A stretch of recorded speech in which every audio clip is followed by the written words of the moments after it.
हर हर महादेव, घर घर महादेव। मैं ज्योतिष आचार्य पंडित विनोद दुबे, जबलपुर मध्य प्रदेश से। आप देख रहे हैं ज्योतिष जगत में हड़कंप। ज्योतिष जगत में हड़कंप नाम की सीरीज में आज का विषय है ग्रह कलह या घर में अशांति। ग्रह यानी घर, कलह यानी विवाद, कॉन्फ्लिक्ट, संघर्ष चल रहा, विवाद चल रहा, घर में बहुत अशांति है। आखिर क्यों? ग्रहों के जो प्रभाव हैं मनुष्य को किस किस तरह से, किस किस रूप में, कब कब प्रभावित करते हैं, यह आज का विषय है। आपने देखा होगा सब कुछ अच्छा चल रहा था, घर में बड़ी सुख शांति थी, लेकिन अचानक कुछ ऐसी परिस्थितियां बनती हैं कि घर में सब उथल पुथल हो जाती है, उलट फेर हो जाता है और जिंदगी दूभर हो जाती है। यही तो ग्रहों का प्रभाव है। आपने देखा होगा भगवान श्री राम की राज्य तिलक की तैयारियां चल रही थी, सवेरे वनवास हो गया। यही ग्रहों का प्रभाव। सब कुछ अच्छा चलते चलते अचानक जो हमारे हितैषी होते हैं वही हमारे विरोधी हो जाते हैं। जो हमारे परिवार के प्रिय सदस्य हैं वह विरोध में खड़े होकर बहस करने लगते हैं। घर में घुसने की इच्छा नहीं होती, बात करने की इच्छा नहीं होती, ऐसा लगता है घर से कहाँ चले जाएं, ऐसा माहौल हो जाता है। आखिर क्यों?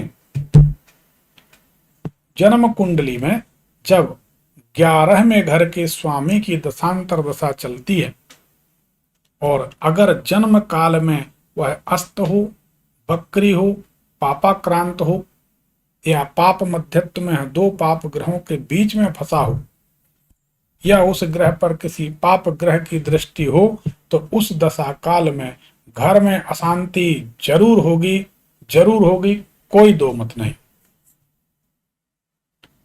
ग्रहों का प्रभाव बड़ा बड़ा भयंकर होता है, कल्याणकारी भी होता है और विनाशकारी भी होता है।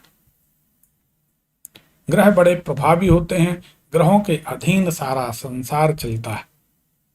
जब आपको ऐसा लगे कि आपके घर में अनायास अशांति हो रही है, तो आप समझ लीजिए कि जन्म कुंडली के 11वें घर के स्वामी की दशांतर दशा कहीं ना कहीं प्रभावित कर रही है और वह ग्रह कहीं ना कहीं पीड़ित है। ऐसी दशा काल में एक मुख्य लक्षण आपने देखा होगा, इतनी सी बात पर घर में बवंडर खड़ा हो जाएगा। एक बात, ऐसी दशा काल में आपने देखा होगा आप किसी को इधर बुलाएंगे तो उधर जाएंगे, आप किसी को शांत करने के लिए बैठा लेंगे तो आपसे ही उल्टी बात करके भड़क जाएंगे।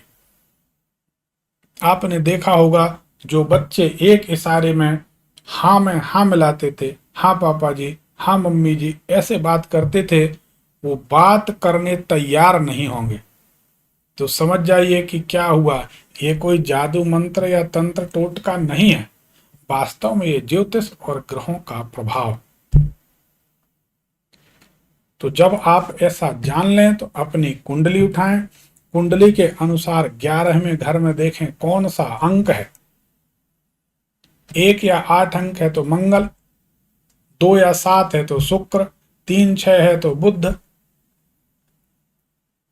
9 और 12 है तो गुरु, 4 है तो चंद्र, 5 है तो सूर्य, 10 11 है तो शनि।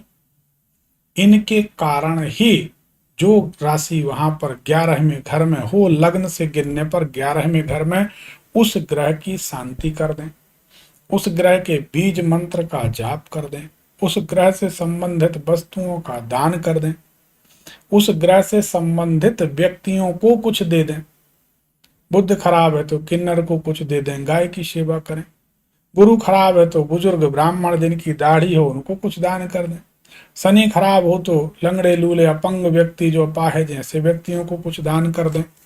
और जब कोई नहीं मिले तो भगवान के मंदिर में कुछ वस्तु दान कर दें। पूरे परिवार के ऊपर से एक नारियल उतार कर, 7 बार ऐसे हर व्यक्ति के ऊपर से एक ही नारियल उतार कर बहते हुए जल में छोड़ दें, आपके घर में शांति हो जाएगी। ग्रहों का प्रभाव बड़ा अचूक होता है, बड़ा अमिट होता है, जो निश्चित परेशान करता है। इसीलिए नवग्रहों के नाम का एक दीपक घर में जलाने से नवग्रहों की कृपा बनी रहती है। आप जानते हैं, इतने पर भी समझ में नहीं आता तो हमारा रोजाना लाइव कार्यक्रम होता है 8:30-9 बजे रात्रि में। उसमें जुड़कर आप अपना नाम, नंबर, शहर का नाम बार बार कमेंट करें लाइव प्रोग्राम में, यूट्यूब भविष्यफल चैनल में।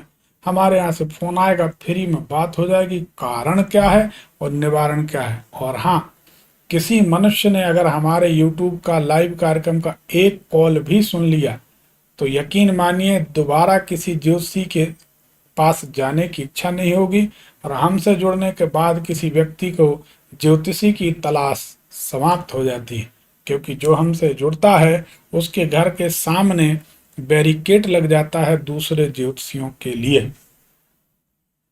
ज्योतिष जगत में हड़कंप के अगले वीडियो के लिए आप इंतजार करिए। कल फिर एक नया वीडियो आपको मिलेगा। तब तक के लिए अनुमति दीजिए। धन्यवाद। हर हर महादेव, घर घर महादेव।